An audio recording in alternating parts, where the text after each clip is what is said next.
3, 2, 1, go. Welcome back, everybody, to the Triad of the Forest podcast, a podcast from 3 Puerto Rican friends coming together to do deep dives into Star Wars and other nerd-related media. This is our Bad Batch Monday, and today we will be talking about Episode 5, Rampage, or what I like to think of it as Moochie's Rescue. Oh, that's a good name. That's a good name. I appreciate that. It could also be the rescue, like Grogu's like one. the Mandalorian. I mean, it makes sense considering that there's a lot of thematic parallels with Mando, but it's an interesting title. I don't know what I was expecting, but when I saw the title be called Rampage, I was like, where is this gonna go? And it went in a direction that I definitely did not expect. So yeah. When I saw it, I thought of something like the Bad Batch going on a rampage somehow, but it wasn't that at all. It's a rescue mission. Correct. But partially just like my mind was like, ooh, Rampage, like the old video games, like right. Yeah, you're right. Like so in a way, it got partially fulfilled. Which is the oh my god, the Rock movie. They did like a live action adaptation of Rampage version of it. Yeah, I haven't seen it though. It's not terrible. It's not terrible. It's okay if you get like 2 hours to burn and you want to see CGI giant albino monkeys. Sure, why not? Yeah. Sure. Well, anyways, what did you guys think of the episode, like in general?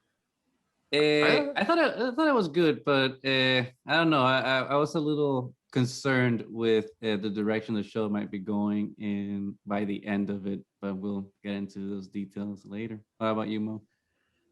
No, now I want to know what's your concern, but I guess we'll get to that. We'll get to it.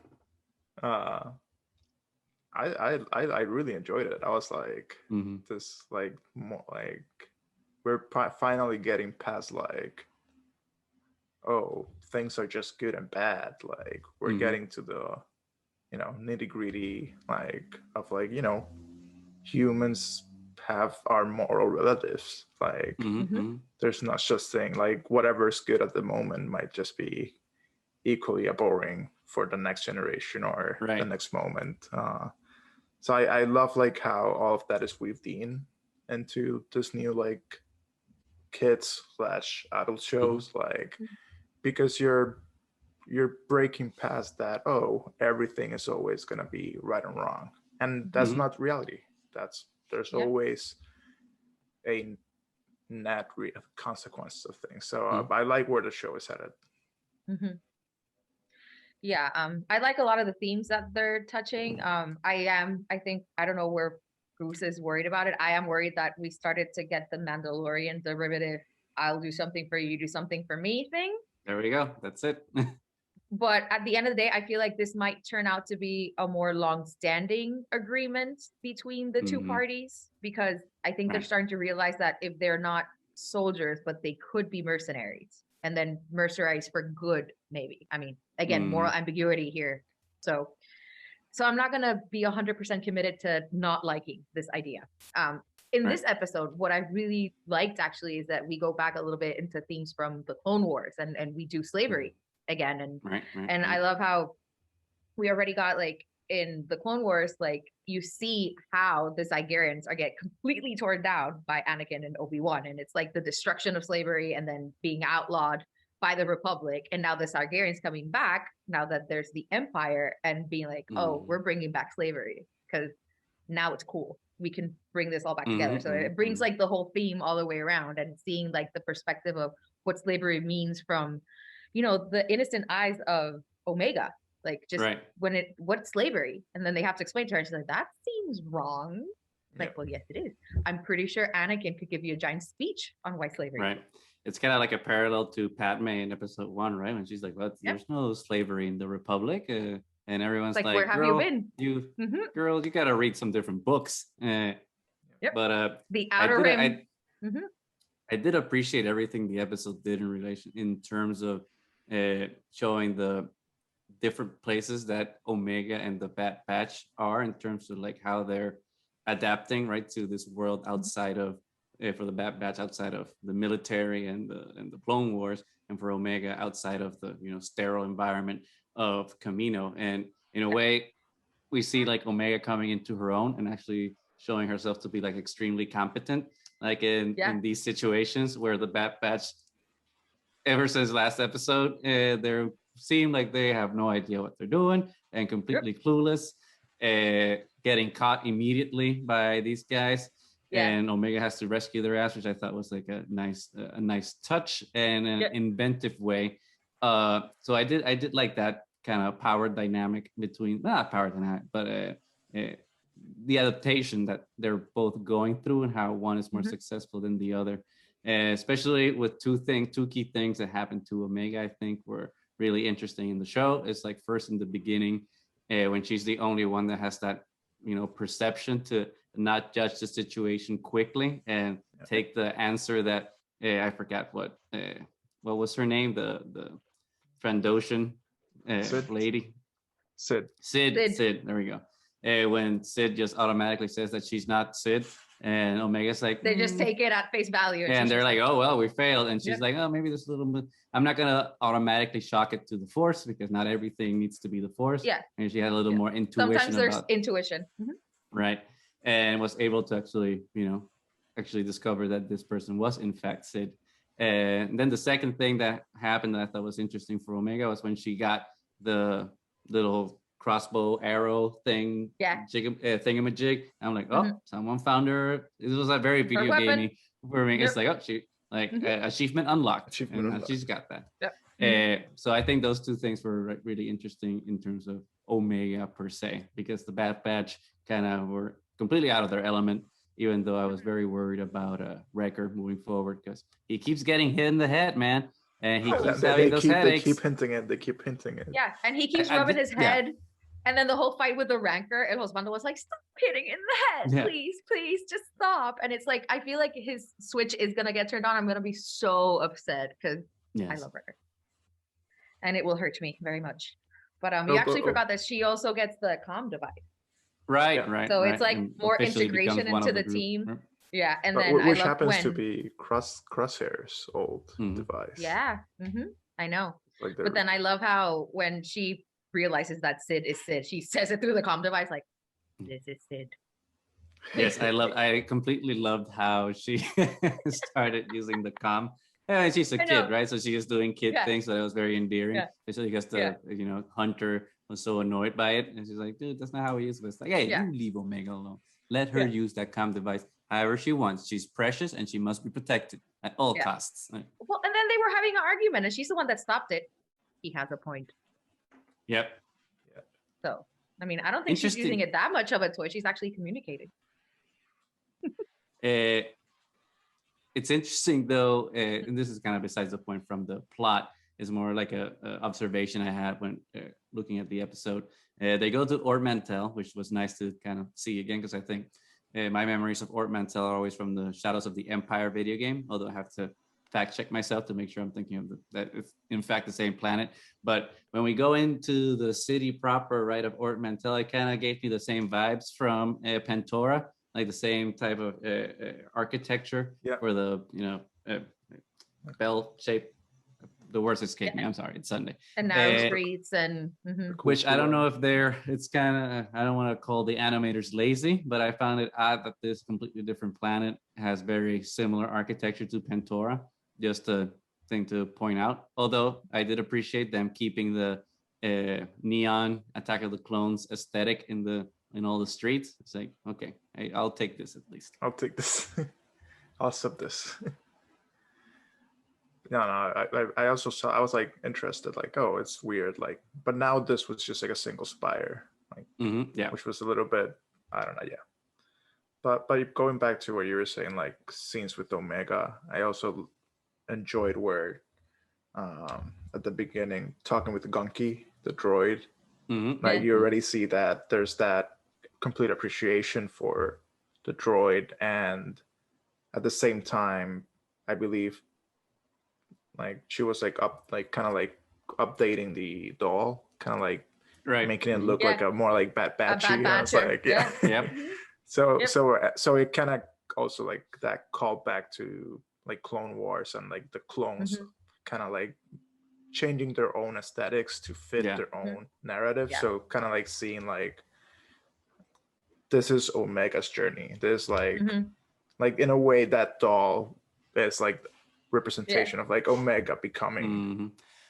part of the Bad Batch. It's interesting. I don't know. Like it's to that point. Like for some reason, her outfit in this episode was even more apparent to me that it's. And it's probably the same outfit she's had, right? Like the entire show so far. But this episode, it kind of felt the color palette way more in tune with the Bad Batch. And I don't know if like they're boosting the colors or the saturations of something, or maybe it's just something that I finally noticed now, and everyone already noticed it in all the previous episodes. But I was like, oh, even her outfits kind of matching them in terms of like the color palette. So it goes to what you were saying as well, Mo. So I think that's interesting because as hearsay, because my brother reads more Star Wars news than I do, he found that apparently they were like upping the saturation or something to make them look darker. So maybe that translates into the clothes looking like a little bit darker and more in tune. Interesting. I haven't read anything about this. Yeah, I will look I have not heard because it's very interesting. Yeah. I really did enjoy like when they were all walking like as a team together down that alleyway, and like she's with them, and I was like, I really wanted to see her in her own little Bad Batch suit, like a little suit, like a like little armor. Yeah, with the helmet and everything. Yeah, I really wanted to get her. I wouldn't put it past them. It might happen. They might repurpose Crosshair's old armor and like cut it up to get a little fit her little arms and stuff. Possible. I'd be down for that. I think it'd be really cool. Or maybe whoever's hunting Omega will have like Boba Fett's little armor, and like Omega can inherit Boba's little armor. That's a good point too. That could be a possibility as well. I like. Then we'll have a full like Beskar tiny suit. Little baby Mandalorian. Yeah. Baby Mandalorian. But anyway, getting back to the episode, I loved what you were saying about how, I mean, the Bad Batch gets immediately destroyed in this episode. It's like they're so out of their element. Yeah, it's like immediately. Yeah, and it's like you're just seeing fish out of water because they were so excellent at what they did. But I mean, it's repetitive. You know what your orders are, you execute your orders, that's what it is. But you see them fail, and then they ask Tech like, "What are we supposed to do?" Because he's the master of this. It's like, I don't know what to do. Tech, you suck. This is not standard military procedure. I don't have enough data to know what we're supposed to do in this situation. Like, I'm just figuring this out just as you guys are. So I love that they're kind of all in the same boat at realizing that they kind of suck at being civilians. So yeah. And the amount of trust. Oh, sorry. No, keep going. Now the trust that they have also for Omega, like oh, I guess she's there. We were gonna call her. Like, no need to call her. Like, it's like endearing and like very, like it goes to like that teamwork. They already identify Omega as part of their family, and that's it. Like, and then Echo kind of like giving her instructions, like if we had our gear. Yeah. There's, it's like they're trusting her completely, and it's really cool to see. Yeah. And I thought it was interesting how they set up the bait and switch from who they were supposed to rescue. And obviously when we come in, they think they're rescuing a young person. So when they see like the little green teenager, which at first I got really excited because I thought it was like, and I could be completely wrong about this. I have to fact check myself on the Wikipedias or whatever, but the species of the green aliens, right, that were there that they thought they were going to rescue originally seemed like the same species as Prince Caesar from Shadows of the Empire, and oh my god, I forgot the name of the crime syndicate. He's part of a Black Sun. And the Black Suns, I'm like, oh, they're gonna bring in the Black Sun in here because we've already seen them and some holograms and stuff. So it's gonna be, a Batch and Underworld. So, and then bait and switch, and no, it's not a little mini teenager green alien. It's actually another teenager that's a little bit larger, and we see the teenage rancor Muchi kind of, instead of being a tool of liberation for all the people that are, tied up in the hut wherever the Sigerians are keeping them. That's actual person that they were supposed to free. So I thought that was really cool how Omega accidentally frees the person they were supposed to rescue, but to use her to rescue someone else. And it's like, no, you already did the main job. So it was really cool. And I never thought a Rancor could be that cute. So good job. Good job, Disney. Another marketing toy there. It's all about they know how to make it. Okay, I think we know making things baby version makes money. Baby Yodify everything. Baby Yodify everything. It didn't work with the Clone Wars when they had the little baby Jabba the Hutt. That was a little gross. I think that was like their first try, and it was like that was their failure. And then Baby Yoda, success. Yeah, you know, we'll soon have Baby Jar Jar. That's a thing. It's a matter of time. No. It's a matter of time. Oh no. Yeah, you say that now, and you'll love it when they do it. I will probably love it too. Yes. But no, I thought it was really cool because when we had seen like a little bit of like Bib Fortuna's like face, like a little bit, and the holocron, and we're talking about like me and Josman, like, what does this have to do with Jabba? Like, what are we doing here? And then when Omega releases the Rancor, which is awesome because she's just like, I'm not escaping, I am unlocking. And then you see the baby Rancor, and it's like, it's a Rancor. Oh, that's Muchi. It's like now it all makes sense. Baby Rancor, that has to be Muchi. And I love when they actually find out, Muchi, we're gonna save you. Muchi, that's Muchi. Exactly. Crap. Our very simple. And is it me, or was it like the flying lizard thing look suspiciously similar to the Zillo beast? Yes, but it had its differences. Yeah, obviously way smaller. But like I was like, there's some similarities. I mean, maybe it's just me trying to find connections where there aren't any. But didn't the Sigarians ride those in the original arc in Clone Wars? I don't know. You would be able to tell us better. Because I'm pretty sure recently. when Anakin like tries to infiltrate and like makes friends with the Queen, like she rides around in her lizard thing, and Anakin like rides with her. So I think it's the same actual species that the Sigarians use. So I could be wrong, but you're probably right. You're probably right. So don't worry. Plus, I always like how they're like very tropical lizard inspired. All the dragons. Oh, like they're beautiful looking. Yeah. It reminded me from the ones from Pandora, like things that the Navi, right? I was like, I don't know if that was on purpose, but then Pandora with the blue people and the blue furries and Disney money, Avatar, everything. It's like synergy. Keanuverse confirmed. Keanuverse. But there was one thing that like I thought was kind of something that was very interesting by bringing Muchi, the adolescent Rancor, as a pet of Jabba the Hutt, and Bib Fortuna going to get her, and it set the internet ablaze a little bit because now everyone's wondering, is Muchi the Rancor that Luke was kind of forced to kill in self-defense? Yes. I'm like, who cares? If it is, cool. If it isn't, cool too. It's like, so I don't know why all these things people have to care so much about it. It's like it doesn't change anything. But to the core of the story, yeah. Exactly. Yeah.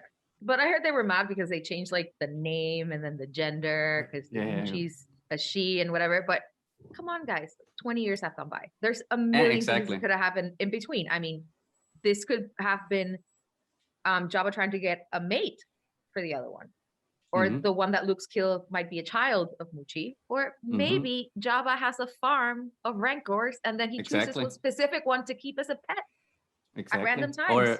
Or maybe at this point, if Rancors age differently because species age differently, as we know, maybe Muchi at the point of Return of the Jedi is a very elderly Rancor, and she's in a Rancor retirement home, in some off-planet thing, enjoying her, her twilight years.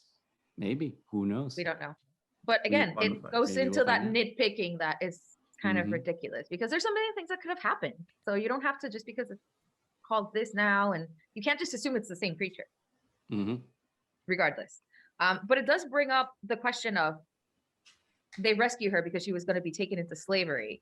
But does the way Jabba treat them? I mean, if we're just going from the one that we know from Return, is that any better than slavery? I mean, they're still in captivity. But that's the beauty of it. Like you, as a viewer, you know that you're like omnipresent. You have. But if you put yourself in the Bad Batch shoes, then they're we're liberators. We're but there's like that's what pushes the buttons, I think, on people. It's like the consequences of like what seems like a positive action will lead to the Rancor's death or whatever other moral dilemma they're facing. So that's what gets. But then for a viewer that's never seen the movies, or a young viewer that might just whatever, that's just it's the same species, then there's no dilemma. It's just like, they did the right thing. But it's probably going to go for another bad day at slavery. Like, but I think that's what's the interesting setup that was established, right, with the ending of the episode, with having Bib Fortuna come up. So obviously the implication is that Jabba the Hutt and the I was gonna say drug cartels, even if there's drugs in Star Wars, spice, right? Yeah, but the criminal cartels of that underworld are gonna be having a more prominent role, it seems, right, from what we just saw. And the fact that the Bad Batch, right, needs money to survive and be able to lead their lives. And now with Sid, who's also connected to Jabba and that criminal underworld, and the fact that she also knows that there's a bounty on someone in the Bad Batch, and she's ready to flip on them if the time comes, puts the Bad Batch in an interesting place where will they keep doing jobs for Sid to be able to survive, or will they be forced to keep doing those jobs because they don't want to be outed? So Fennec doesn't find them. So it's like, do bad things for good reasons. That's a moral quandary, right, that they're going to have to face. I think it's potentially interesting. But I'm worried about what you said, Nani, which is what I said at the beginning, is that they're setting up the show to move forward in the Mandalorian structure of like, I need something, someone can get it for me, but I have to do something for them first. And I'm like, I'm kind of tired of that formula. So hopefully that's not the case moving forward. And I was kind of really enjoying that the Bad Batch was kind of handling things by themselves. Like they were able to like resolve their own problems. Obviously, you can't do anything by yourself, especially when you're trying to figure out your way in the Empire. And so I mean, needing help from others is not necessarily wrong, but if they keep to the same formula in every episode, I think it's going to be a disservice to the show in the long run. So I guess we'll see where they go with that. I also think that Sid made a massive mistake by kind of threatening Hunter there at the end. It's like you can see Hunter's face like, bitch, no, not okay. So I think that might have been a little step too far in that direction. Which might be like the push to not like just them follow what they know. They're like hunters. Like they'll probably now they have a few credits to sustain themselves. So maybe they avoid that formula by now saying, okay, let's make the hunter become the hunted now. Kind of like flip the tables and try to them hunting Fennec. Right. That'd be cool. I think it would be cool. I think it's totally plausible, especially because I think we might see more bounty hunters on the scene, because I don't think Fennec is the only one that's going to be gunning for them. And setting up Jabba the Hutt, obviously, I think brings forward Boba. Exactly. So gonna happen there. Like Cad Bane. Are we gonna see Cad Bane? I want to see Cad Bane again. Yes. I would be so excited to see Cad Bane again. Oh my god, it would blow my mind. It will be amazing if they bring that whole like scene with Cad Bane versus Boba, but like if they actually did Batch. it. Yes. Please. Yes. Right now. The next episode. Whoa. Build it up. Take it slowly. Let's take it, it's that would be so incredibly good. I mean, the artwork is already there. They won't have to. I know. They'll be saving characters money. Are designed. And Disney likes to save money, so Disney loves to save money and make money. There's all the ways to get all that Disney money. And if they can save money and make money, then they'll The do best combination. the best. They're by winning. Yes, absolutely. Oh man, but anyway, when you saw the fight was fantastic. Like the whole scene, it was like really fun to watch. And then did anybody think that Muchi was like a baby Hulk? Like there were a few things where she's like throwing things around, and it feels like that moment, like puny god, like throwing everybody around. Like a baby. Right. Yeah. I was scared in that sense for Wrecker. I'm like, I don't care how many droids you're lifting. No one is strong enough to have a baby, even a teenage Rancor seems like it's a pretty effing strong. So I don't care how many times we're going to Planet Fitness and exercising, you will lose. But but apparently he's okay. Evenly matched so far. Hulk smash. Yeah. Well, and even and Wrecker was almost going down because they were like, "How long has he been going at this? Too long. He's losing his touch." So, and then at the end, it's like he could barely stand. It's like, just go to sleep, please. Just go to sleep. Just sleep. So yes, and I'm sure the Bad Batch doesn't have any health insurance anymore, so like he cannot go and get a CT scan and see how many concussions he got from that. But it's not going to be good. No. Exactly, in just the one fight. So it's not going to be good what happens to Wrecker in the coming episodes. Obviously something's going to happen with Wrecker because they're at this point it's indisputable because like they keep making points. The foreshadowing is way into face. Exactly. At this point, it's not foreshadowing. It's like, hey, this is going to happen. Get ready. Brace yourself. Yeah. So I wonder if this is going to be a thing that happens when Crosshair comes back into the show because we haven't seen Crosshair in a while, and I'm being like, okay, what's going on here? Well, it could happen before. That way they'll know, oh, wait, we can save Crosshair because we already saved Wrecker. And then I think it will be cool if like it will be like Omega, kind of like the one that figures it out. And like does the like they do like the surgery on a very like kind of like MacGyver setup. I think that makes sense. Right, because she knew about it. Because she trained with the medical droid. Thing. Yeah. So and Tech has a little scanner thingy. She knows about all the stuff, so I think it's gonna be like the two of them and maybe Echo helping out somehow, figuring out how to take out the chip. So. And then obviously go rescue. And Hunter will be like supporting Omega. Like you can do it. Like moral support for everybody. Proud uncle. Proud uncle. I agree. We have spoken, and this shall happen. Sure. We have spoken. Yeah, I think it was a nice episode. So all in all, we had like those concerns, but fingers crossed. Yeah, it's exactly. It's like concerns for the future, not so much like the reception of the episode per se. Yeah. So, this episode itself was really good, I thought. Yeah. I mean, they're still being really good about getting a lot of storytelling done in a very short amount of time and keeping you entertained for the whole episode and, keep you on your toes. Like some things look like they might be obvious, but they might not end up that way. So we don't know. So we don't know. Yes. Exactly. Yeah. So stay tuned to find out. Yes. We'll definitely keep watching. Oh, we will definitely keep watching. So, what do you guys think? I think that covers pretty much the whole episode. Until next Bad Batch Monday. Until next Bad Batch Monday, and don't forget to watch our regularly scheduled episodes on Wednesday. So it's gonna be a good one. We promise.